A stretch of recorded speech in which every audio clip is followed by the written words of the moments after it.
Hi everybody, this is Eric Apricot here. I'm doing a little thank you for all of you subscribers. I wanted to go through a few of the comments that I've gotten on these videos and respond to some of them. I wish I had time to respond to all of the comments.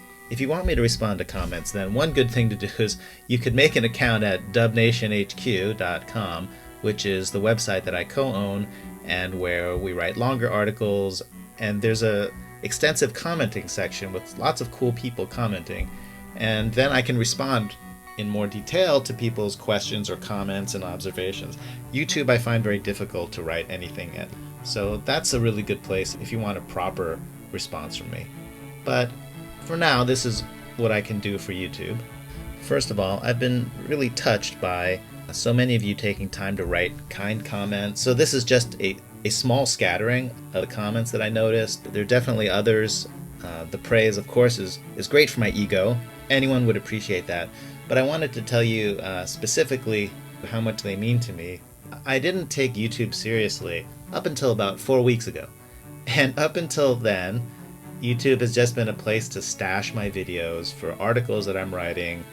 And when this season started, I started putting up some longer videos, and the YouTube algorithm did its magic, and somehow random people were showing up, watching the videos, and leaving these really kind words, and some people actually were subscribing to the channel, which is a really great feeling because, I mean, I like that there are subscribers, it's great, but the videos I'm making are very much my own taste.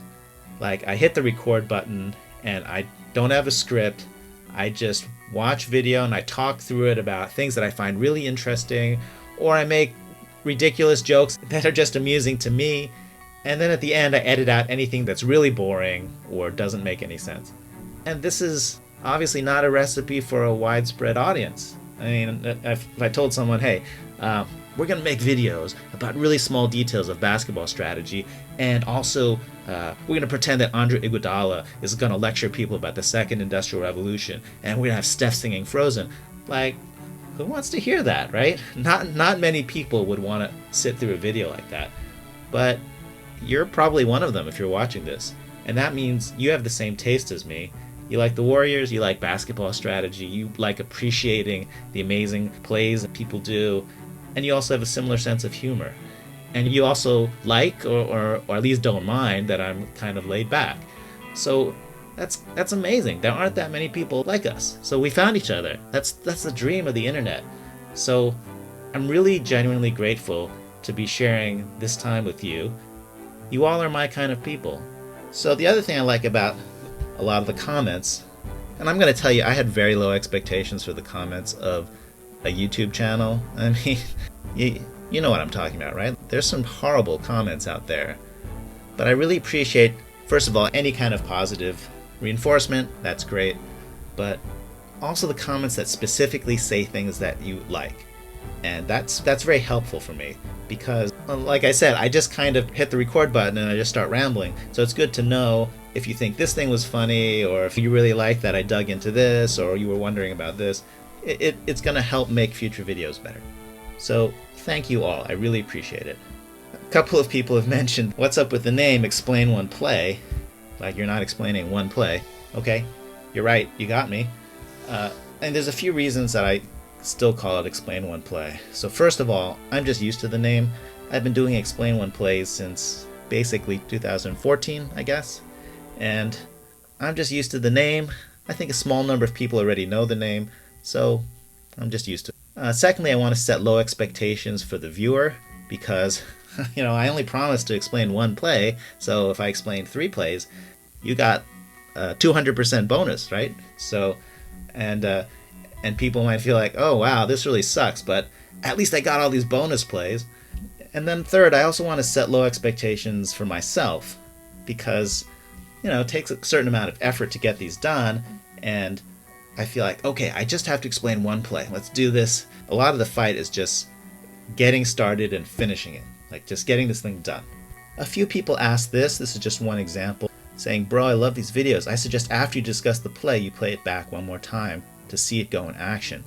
I wish we could do that. That's such a good idea. because after all the scribbles, you can't really see what's going on very well, right? But the problem is, if you play videos of any length of an NBA game, then the NBA sends a copyright claim. They have some kind of software that goes out and detects any video of a certain length. It's probably something like 6 or 7 seconds long, and when you hit that mark, then the NBA, bam, they send you a copyright claim. So I'm sorry, I can't do it. I think it would be more fun that way. So back in the day, up until this year, I only did explain one plays for victories, Warriors victory. And I don't know, that it's just practical, because after a Warriors loss, I feel kind of bad. I don't really feel like working on a video.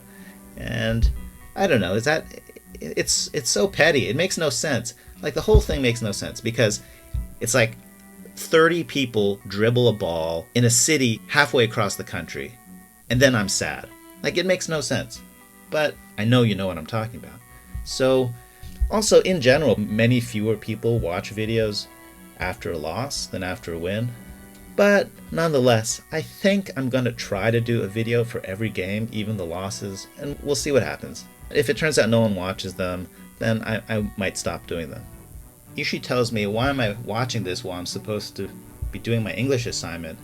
So for all the people like Ishi out there, go do your homework. YouTube will still be here after you finish your homework, and you can make it a reward, right? Like, after you finish the homework, you can watch one of my videos. There. Okay, so those are just a few of the comments I wanted to respond to.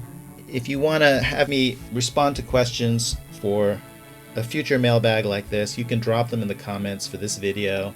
And if the response to this video is good, then maybe we'll do another one of these mailbag videos in the future. Okay? So take care, everybody.